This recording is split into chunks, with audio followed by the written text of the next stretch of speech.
Payton shot. It's good. Payton knocks it down with 9.3 remaining. And the Heat back up by 2. Looks to Nowitzki. Nowitzki on the drive. Inside. No, but a foul. And Dirk Nowitzki will shoot 2 with 3.4 remaining in the playoffs. 90% during the regular season, and he calmly sinks that one. Misses the free throw.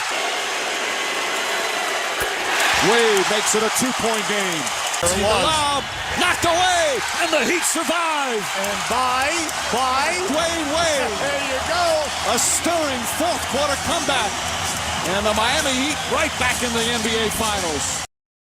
In 2006, Dirk Nowitzki was a free throw away from placing himself amongst basketball royalty by becoming an NBA champion.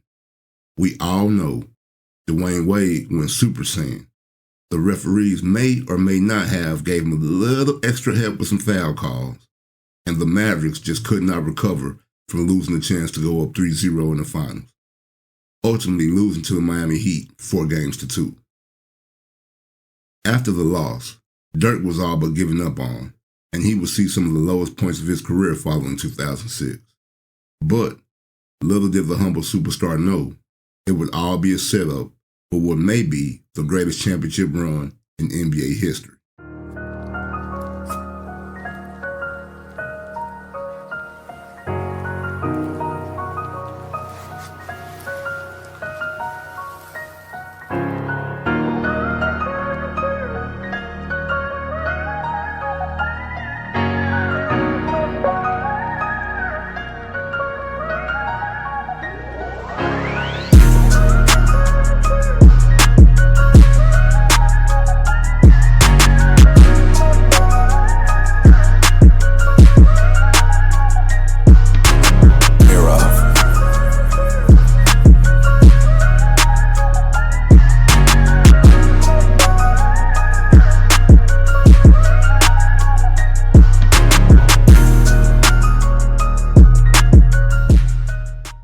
In order to understand just how sweet the Mavs 2011 championship was, we have to take a look at just how bitter the next 4 seasons will be for Dirk and the Mavs following 2006. I mean, sure, the finals loss after blowing a 2-0 lead was certainly a gut punch, but it wouldn't be rock bottom for Dirk. Following the title loss, the 06-07 season will see the Mavs go on a tear during the regular season, finishing with a franchise record 67 wins and looking like the best team in the NBA. Round 1 of those playoffs will see Dirk and the Mavs matched up against the Golden State Warriors and Dirk's former longtime coach, Don Nelson. Things between Mark Cuban and Don Nelson didn't end too well in Dallas, and with his new team fully behind him, Golden State would get Coach Nelson some serious payback, defeating the Mavericks 4-2 and becoming the first 8th seed to be the number 1 seed in the best-of-7 series. Don Nelson, being Dirk's coach for 8 years, showed, as Nelson was able to draw up defensive schemes that limited Dirk in a major way. Nowitzki shot just 33.8% from the floor, including a terrible 26.3% from the three-point line. Baron Davis, Steven Jackson, Jason Richardson, and the rest of the Golden State Warriors were just too physical and too fast for Dallas. And the Mavs were never really in the series, going down 3-0 before eventually losing 4-2. Dirk became the only MVP to have lost first round, and things only went further south from there. Rock bottom was officially here for Dirk Nowitzki. Dirk was almost traded after the 2007 loss to Golden State for Kobe Bryant, who was having problems of his own at the time in LA, but the deal fell through in the final stages. You were saying that in 2007, there was a moment where you were almost trading for Kobe. Yeah, I thought it was done. Please tell me that story. So I was in Dancing with the Stars, and we practiced a lot, like 7-8 hours a day, because I needed it. And I was going back and forth with Dr. Buss, and he had I forget who called who. I think he called me actually and said, look, we think we might be parting ways with Kobe. And there, I remember it vividly because there was a PA named Elvis who was working on us. It was just Lakers, Lakers, Lakers, Lakers, Lakers. And I used to give him a hard time. He'd give me a hard time. And we had just gone to the finals the year before and this and that. And so we would just talk Kobe, and he was Kobe, Kobe, Kobe all the time. You know, when the guy, Kobe, you know, and so it started to happen, and I started telling him about it, and that was the kiss of death. Because the minute I told Elvis, it all fell apart. Oh, no. Why did it fall apart? Because I guess Mitch Kupchak talked Kobe into staying. You know, it was just like DeAndre, not the same, but you know, when a guy that's key to your team wants to leave, you're going to do everything you can to keep him. So what would this, like, Kobe Mavs team have looked like? It would have been damn good. Yeah. You know, and Dirk was like, I would have traded me for Kobe. And I'm like, no, I'm not going to trade you, Dirk. That's the whole point, right? Wow. Yeah, we would have been something else. And it's crazy to just think about all the things that would have changed if that trade. Yeah, you just never know. Yeah. Wow. Oh, my gosh, that's And crazy. then they trade for Paul Gasol, and life's different. It's just, the NBA, you're just one, you know, sprained ankle or trade or who knows what, and everything changes. Yeah, but like when you say you were close, you're like, we were at the finish line, but he had. I thought it was done. Yeah. Like, done. It's done. 2007, done. Kobe's coming. Done. Like, let's start talking about putting together the trade call. The trade that wasn't would seem ill-fated for Cuban and the Mavericks at the time, with Kobe leading the Lakers to 3 straight finals appearances and back-to-back title wins in 2009 and 2010. Meanwhile, Dirk and the Mavericks would lose first round in 2008 to the New Orleans Hornets. Chris Paul and David West were first-time All-Stars that year. Peja Stojakovic was a legitimate threat, and Tyson Chandler was emerging. Much like Golden State the year before, the Hornets' youth and athleticism once again exposed the weaknesses in Dallas, and the Hornets defeated the Mavericks 4-1. National media and fans had completely given up on Dirk, labeling him as a player who couldn't lead his team to a ring. The Mavs would go on to lose second round in 2009 to the Denver Nuggets 4-1, then lose first round in 2010 to the San Antonio Spurs 4-1. After coming so close to a title in 2006, Dirk and the Mavs would lose in the first round in 3 of the next 4 years, becoming not only the first number 1 seed to lose to a number 8 seed in the best of 7, but also becoming the first number 2 seed to lose to a number 7 seed after the 2010 defeat versus San Antonio. The Mavericks were in limbo, and all confidence in Dirk had been lost. The 2010-2011 season, the Mavs will finish with a respectable 57-25 record, but no major expectations were put on Dallas. Going into the 2011 playoffs, the Mavericks were placed third in the Western Conference, with no one giving them any consideration to even make the finals, let alone to win them. And after losing a 2-0 lead in the first round versus Portland, with the series tied 2-2 after Game 4, the Mavs were being viewed as the one-and-done squad, heading towards yet another first-round upset defeat. But here is where the unbelievable run begins. Dirk Nowitzki wasn't trying to hear that first-round loss shit, as he would score 25 points in Game 5 and lead the Mavericks to a 93-82 victory. Jason Terry would add 20 points in Game 5, and the Mavs were going to Portland for Game 6. Dirk was money in the fourth quarter of that Game 6, going 3 or 4 from the floor and 8 or 8 from the line to lead the Mavs to a 103-96 victory, closing that first-round series 4-2 to advance on the road. But not much credit was given to Dirk and the Mavs for the win, with most people viewing the Mavs as surviving. Heading into the semifinals versus the 2-time defending champions, the LA Lakers, it was all but assumed by every fucking body Dirk and Dallas would be eliminated. Kobe was on a mission to have a three-peat of his own without Shaq, and tie his idol MJ with 6 rings and 2 separate three-peats. The Mavericks were viewed as less than a speed bump along Kobe and the Lakers' road to history. Not one soul thought Dirk and the Mavs had a chance. Not one. It would turn out, however, that every fucking body was dead ass wrong.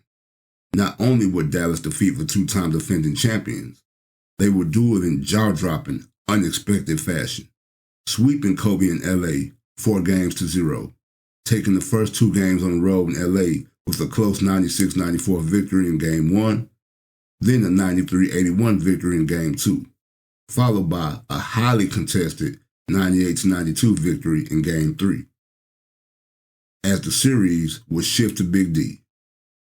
But even with the 3-0 lead over the back-to-back title winners, it was still a large amount of hope for Kobe and the Lakers, with some media personalities saying if there was ever going to be a 3-0 series comeback in the NBA, it could happen in the MAVS-Lakers 2011 series.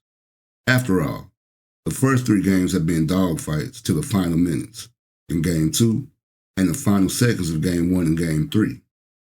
And if there was ever any player able to lead his team to a 3-0 comeback, it was Mamba. Let the media tell it, all the Lakers had to do was make a few adjustments in Game 4 and still a win in Dallas. They would surely win Game 5 in LA, putting all the pressure on Dallas to close it out in Game 6, because no way in hell or heaven could Dirk and the Mavs win a Game 7 in LA. Game 4 was expected to be a knockdown, drag 'em out, dogfight to the finish. But those expectations didn't age well, as Dirk and the Mavericks dished out a 122-86 Mike Tyson-like pure ass-whooping to the would-be three-peat Lakers. The game was so out of hand, Nowitzki would only play under 3 minutes in the fourth quarter. The Mavericks would tie an NBA playoff record with 23-pointers, including Peja Stojakovic going 6 of 6 from 3, and Jason Terry going 9 of 9 from 3. Andrew Bynum would lose his mind and get ejected for going WWE on J.J. Barea. Lamar Odom was also ejected, and Kobe's three-peat dream would die that day in Dallas. Dirk would average 25.2 points per game, 9.2 rebounds per game, shoot 57.3% from the floor, 72.7% from three-point line, and 93.7% from the line, shooting a perfect 7 of 7 in fourth quarters from the stripe versus LA. No one was paying attention to Dallas and Dirk Nowitzki after the first round victory, but after a shocking sweep of the champs, that almost changed overnight.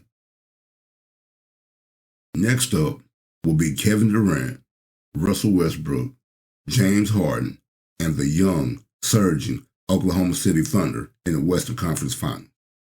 OKC were the new kids on the block and had put the NBA on high alert that year. They were young and athletic, the very two things proven to be the Mavericks' biggest weak spots. So although Dirk and Dallas had gained a little more attention after eliminating Kobe and the Lakers, they didn't gain favor, as OKC were predicted to be the winners of that series. Yet again, the know-it-alls were wrong. OKC didn't stand a chance, as the Dallas Mavericks handled the Thunder 4-1, and Dirk will put on the best clinic in shooting history ever. Nowitzki was out of his mind, scoring 48 points on 80% shooting from the floor and a perfect 24 of 24 from the free throw line, no three-point attempts in the Game 1 victory to hold off 40 from KD. He would drop 40 points on 60% shooting, going 66% from three-point line, and 14 of 15 from the free throw line in the Game 2 victory, and he would drop 26 points, including another perfect 9 of 9 from the free throw line in the Game 5 closeout victory. Given up early in this period when it was up to 16, and Nowitzki taking away their will sometimes. Nowitzki, it's good! 46 points! If I'm Serge Ibaka, I'm naming my first son Dirk. The running myth about this series is somehow OKC just wasn't ready. But they just weren't ready for Dirk. OKC's big three of KD, Russ, and Harden played well, as Kevin Durant averaged 28 points per game, Russ dropped 23.6 a game, and Harden gave him 14.4 points per game off the bench. Dirk was just simply too damn much. For the series, Dirk averaged 32.2 points per game, shooting 56.8% from the floor, and a godlike 96.7% from the stripe, and dropping a scorching 11.4 points per game in the fourth quarter. His 32 points per game and 96.7% free throw percentage are to this day the highest point per game average and free throw percentage in Western Conference Finals history. To this day, the 2011 NBA Finals will bring Dirk full circle and face-to-face with his basketball demons, as he will once again be facing the Miami Heat and Dwayne Wade for an NBA title. Except this time around, the Heat had a new cast of characters, including All-Star Chris Bosh and the biggest name in the NBA, LeBron James. Miami's Big Three had joined forces that offseason and were pretty much crowned NBA champions from the minute they linked up. The Heaters were cocky, the Heaters were flashy, but the Heaters were also very, very good. They finished 58-24 after an 8-9 start. Miami had destroyed Kevin Garnett, Paul Pierce, and Ray Allen and the Boston Celtics 4-1 in the second round. Then they destroyed MVP Derrick Rose and the Bulls in the conference finals.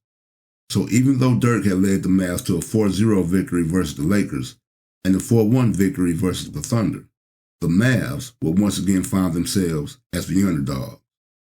And after Game 1, it looked like the Mavericks should have been the underdog. Miami won Game 1, 92-84. An 8-point victory, yeah, not too big of a margin, but one in which it seemed Dirk and Dallas were outmatched. Dallas played tough. They were competitive, but yet again, didn't seem to have the athletic ability to keep up with James, Wade, and Bosh. The same looked to be true in Game 2, that is until the fourth quarter. Wade the corner, that's good! Three-pointer from Dwayne Wade, and the Heat have blown this game open. Nowitzki, 4 Heat players around him. Terry's wide open and gets it to go. Terry now 3 of 9 from the field. Going in overtime. Kidd throws it ahead to Terry, and Terry a layup. So a couple of quick buckets. Shot clock at 8. Nowitzki against Bosh, spinning. Marion the drive, flips it up, banks it in. Difficult shot from Marion, and it's a 7-point game. Nowitzki back up to Kidd, wide open for 3. Knocks it down. Jason Kidd, a clutch shot, and it's a 6-point game. Out to Kidd. Terry the drive, Terry the pull-up, it's good! And a 4-point game. So the Mavericks fighting back. Nowitzki hooks it up, puts it in. 2-point game with 2:43 remaining. James, another 3. Won't go. Haslam the offensive rebound. Tried to save it. Ball still loose. Picked up by Terry. A minute remaining. Here goes Marion. Back to Nowitzki. Lefty layup. Banks it in, and the game is tied. Wade. Shot clock at 8. Wade steps back a 3. Off the mark. Nowitzki the rebound. Hands it off to Kidd. Down the stretch tonight. Terry to Nowitzki. Puts up the 3. Puts it in. Dallas goes up by 3 with 26.7 remaining. A 20-2 run. Extraordinary comeback. Chalmers wide open. Oh! Chalmers knocks down the 3 and ties the game. 7 to shoot. Nowitzki drives underneath lefty layup, banks it in with 3.6 remaining. Miami out of timeouts, trailing by 2. James back to Wade. Wade puts it up for the win. Off the mark, and Dallas has tied the finals. In 2006, Dirk was the victim of a finals fourth quarter comeback. In 2011, Dirk was the villain as he crushed Miami's defense and stole the victory on Miami's home court to leave the series tied 1-1. Game 3 will be another close, contested contest. This time, with Dirk missing the last-second shot and Miami escaping with the 88-86 victory and a 2-1 series lead. Heading into Game 4, Miami had a chance to take a commanding 3-1 lead, and with it being reported that Nowitzki was sick with the flu the morning of Game 4, the Heat looked to be in a good position to do so. But that supporting cast around Dirk that gets disrespected so much will step up big time. Since the infamous upset to Golden State in 2007 and the failed Kobe trade that offseason, Mark Cuban, Donnie Nelson, and the Mavs front office had decided if they weren't going to switch out their superstar, they needed to switch out the players around him. And they had spent the prior 3 seasons doing just that, bit by bit. It began with Dallas trading Devin Harris to New Jersey for Jason Kidd, February 19th of 2008. Next was trading Jerry Stackhouse for Shawn Marion, July 9th of 2009. Josh Howard was next to be swapped after suffering some injuries, and he, along with a few other players, were traded to Washington for Caron Butler, Brendan Haywood, and Deshaun Stevenson on February 13th, 2010. Cuban then added Tyson Chandler via trade for Eduardo Nahara and Eric Dampier, July 13th, 2010, and the final touches to the rebuilt supporting cast came when Dallas traded for Peja Stojakovic, June 24th of 2011. These moves Dallas had made over the past few seasons didn't pay off immediately, but they did over time, and they would cash out for Game 4 of the 2011 NBA Finals. The supporting cast for Dallas had been good all playoffs, but they would be great for Game 4. Dirk would score 21 points in Game 4, but clearly wasn't his usual self, shooting 6 of 14 for only 31% from the floor. He had carried Dallas this entire playoff run, but in Game 4, his teammates returned the favor. Tyson Chandler had 13 points and 16 rebounds. Shawn Marion added 16. J.J. Barea chipped in with 8 points and 4 assists. Jason Terry scored 16 off the bench. Deshaun Stevenson decided he didn't like LeBron so much he would finally play like a first-round pick and score 11 points himself. And Jason Kidd, in true Jason Kidd fashion, would score 0 points, give 3 rebounds, 3 steals, 1 block, and finish with a plus 12. The Mavs won 86-83, and the series was tied 2-2. Oh, did y'all hear me cough? Think I'm sick.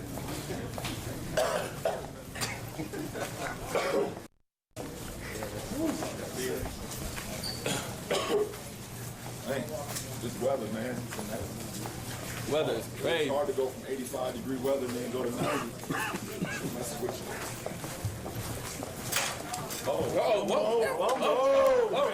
And now, Gumbo. Go ahead and cover my eyes. Rihanna. Man, You think of the video of Wade and LeBron coughing. Dwayne said that that was a real cough, by the way.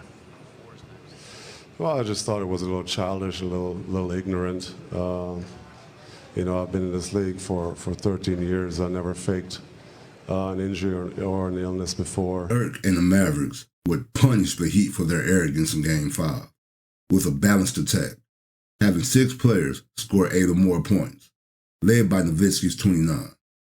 After 5 games, it was the Mavericks who found themselves with a 3-2 lead and a chance to win the championship in Game 6 in Miami.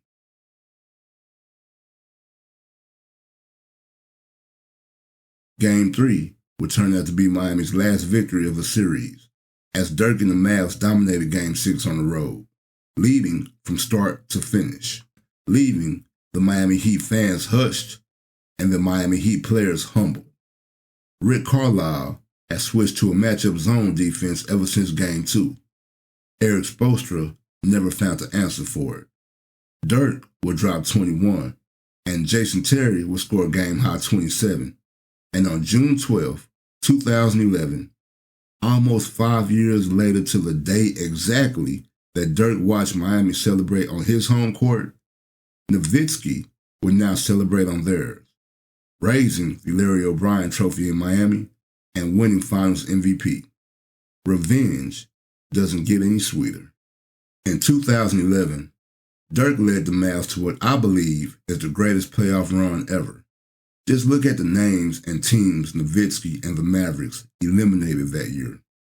LaMarcus Aldridge and the Portland Trail Blazers, Kobe Bryant, Paul Gasol, Lamar Odom, Andrew Bynum, Ron Artest, Derek Fisher and the LA Lakers, Kevin Durant, Russell Westbrook, James Harden, Serge Ibaka, and the Oklahoma City Thunder. Then LeBron James, Dwayne Wade, Chris Bosh, and the Miami Heat. The biggest names in the NBA, all defeated by Dirk Nowitzki in the same playoff season. Dirk was nothing short of spectacular. In one run, Dirk went from overlooked superstar to top 20 all time and second greatest power forward of all time. Nowitzki has been inducted into the Basketball Hall of Fame. Ironically, one of his classmates is arch rival Dwayne Wade. I can't think of a more clutch, big-time championship run that compares to what Dirk did. And that Dallas Mavericks 2011 NBA World title will always be legendary. As usual, let me know what y'all think in the comments. We out.